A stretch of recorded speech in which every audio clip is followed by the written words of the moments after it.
Welcome back to Roy's Joy. We finally actually managed to get down to the boat in the daytime today. We've got some sun, which has also managed to wake up all the flies on board, so they come out of winter hibernation by the looks of it. Jobs are for today is to continue stripping out where the diesel tank is down the bottom there. We've got to get the genoa off so we can measure that. Just waiting for the tide to turn so I can get that one down. We're at the moment, we've got the wind coming from aft, so don't want to be going unfurling that. So once the tide's turned, we can then pull the sail down, get that one ready to take home and measure up. Got a friend down in Foy who's going to be adjusting some other sails to replace that one with.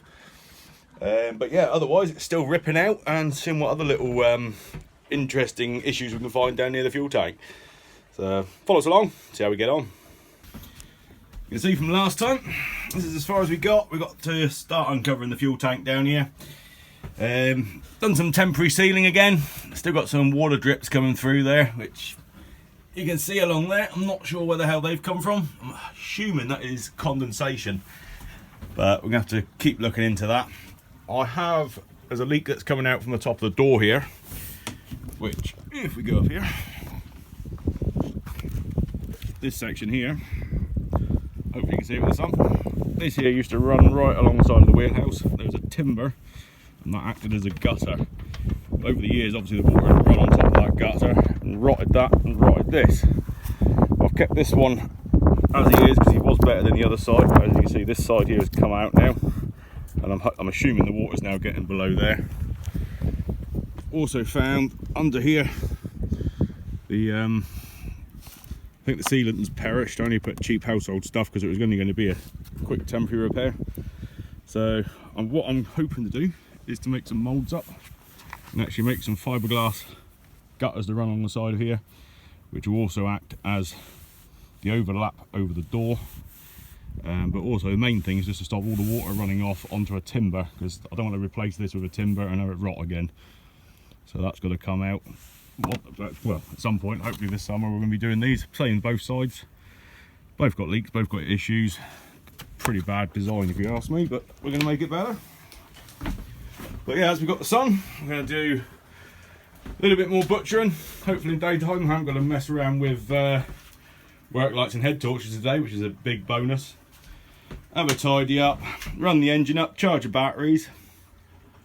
Might go for a spin later, but she hasn't left the mooring in must be about 8 months now, so I'm just thinking about that. See how we get on. So I've got this, this is the diesel fill line for the heating tank. That's right in the way to get the jigsaw, but also it's an absolute bugger to replace if I cut it off. So as you can see, it comes down through the side locker, up underneath the little footstep at the bottom of the helm. That runs along through the boxwork and down into the engine bay. The amount of actual diesel we use on there, I'm quite tempted to take that fuel tank out anyhow and run it off our main diesel tanks, the heater. So I'm quite confident we can chop that out and we can do away with that filler cap. That's one less place for any leaks ever later on in the future. But also if we did want to keep the tank, just underneath here is actually where the tank is, so I can always put a filler inside the wheelhouse. One less place to leak outside, a lot more room in the box here where all the wiring runs, and another pain in the arse thing removed from the side lockers. So I think I'm just going to chop that away with a jigsaw and sort out the mess of that later.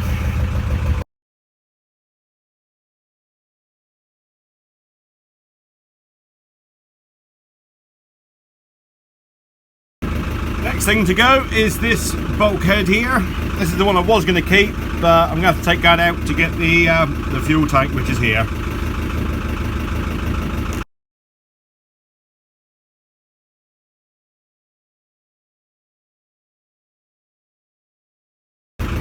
Well, the jigsaw didn't do very well in that. The fiberglass and the timber behind the fiberglass is extremely solid, but also the jigsaw blade's too long and it's hitting the back of the tank, which has now just snapped the jigsaw blade off. So we're going to change over to angle grinder.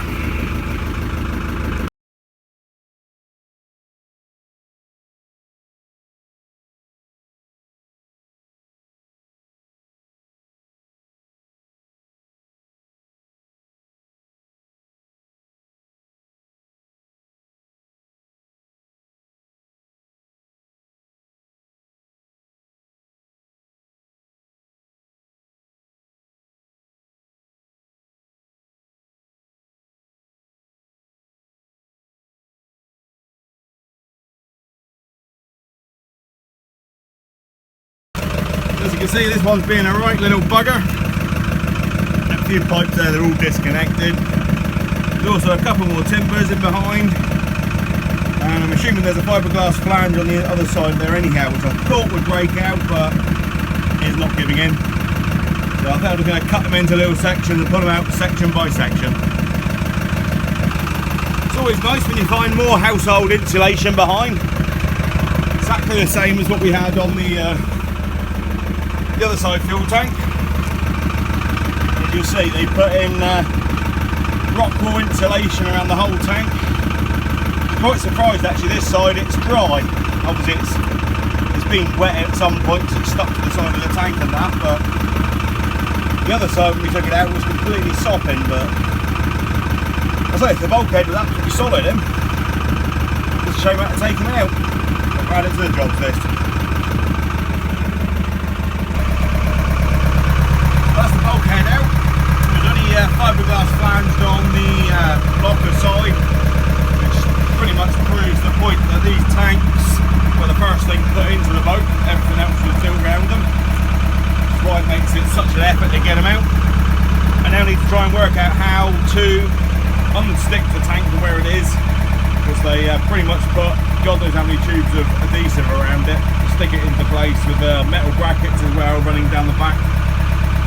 But also up under here, this here is actually a full massive bead of silicone, which is what they've done on the other side. Sticks it to the deck bearers as they go along. But as discussed before, the tank's going to come out, be chopped into sections or cut into small plates where it is, because it still won't fit through the wheelhouse doors either way. And the only way of getting them out in one piece is to remove all the deck bearers, or at least the ends of, to be able to lift it out. But we're still stuck with a thing where it won't fit through the doors. So that's the next plan, is to tack that and see if I can unstick it. So I've loosened up the fuel tank on the top side as much as I can. Next thing, we're down in the engine bay, which is huge. This is where the other problem is, where we get on board. We've got this massive engine bay with a lovely lot of access, and on both sides someone decided to put battery boxes in the way of everything.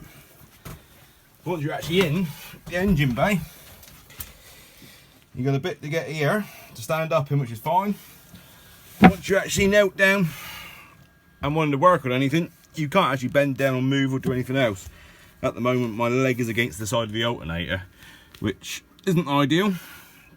So in the grand scheme of things, all these battery boxes will be moving. I'm hoping to run all the batteries down the front end of the engine, which clears up all this space both sides, and is what we've already done on the other side. Temporarily at the moment, the two house batteries are just fitted at the front, but we've got a huge amount of space there. We've gained 4 inches from trimming down the other fuel tank when we put him back in. So yeah, you can actually get alongside the engine there nicely, which is what I want this side. But yeah, at the moment, as you can see, the fuel tank is as loose as you'll get up this end, but I've got to get this timber here out because I can't prise it forward because it's hitting this one. This one has got the inside of this crappy old pegboard type stuff, which is holding the insulation and the sound insulation from the engine room. So we've just disconnected from the side of that pegboard all this wiring run, the old pipe work runs.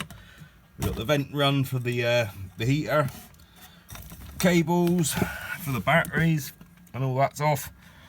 So now all I've got to do now is try and remove this pegboard, take that one right out, take the insulation out, and I should be able to access that timber which is running along the top here. I would like to remove all of this, but that means moving both these battery boxes out the way. Otherwise, that is the back end of the engine room where that bulkhead was we chopped out just now. So that's almost gone. Another water pipe there from the water tanks. That's all coming out, ripping out, all new everything. So the next part of this project, getting the fuel tank out, has not been successful. We've got the timbers out down along the side. Got a nice big gap all the way along. It's the side of the tank now, so there's no timber or anything in the way, but it's still stuck in place. So don't know what capacity or what's actually left inside. So what I've done, because it's a live tank, it's still got fuel in it, it's still got fumes and all that, I've just cut a small hatch in the top, trying not to go all the way through, because the last thing I want to do is fire a load of sparks from the angle grinder in there. The last one I've done with a jigsaw, and that took me days and days of jigsawing. But I'm hoping to do this one with an angle grinder. It should have been empty over a year now, so there shouldn't be much fumes, but obviously there's always the risk of something being in there. I know there's going to be some residue fuel, but yes, I've cut all the way round. I've literally tried not to go through anywhere. There's a couple of places where I've gone a bit deeper than I'd like, but minimal amount of sparks you get through there. So the next thing is just to give it a good smack with a hammer, smack it inside and see how much fuel is left in there. Well, that worked pretty well.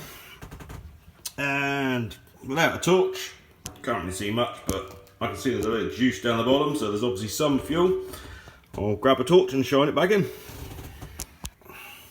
As you can see, there's actually a fair amount of fuel in the bottom there, so it's not a huge amount, but look at the crap on the side of that tank. I don't know if it will zoom in because there's quite a bit of dust. But yeah, same as the other side, absolutely caked in crap. Fuel at the bottom's all clear, so that means we ain't got no fuel bug in there. Diesel bug, which has been good because we put treatment in when we first got the boat. Just lots and lots of residue rubbish, but either way, this tank is going. And I was hoping to angle grind today, try and take ends or the sections of the fuel tank out.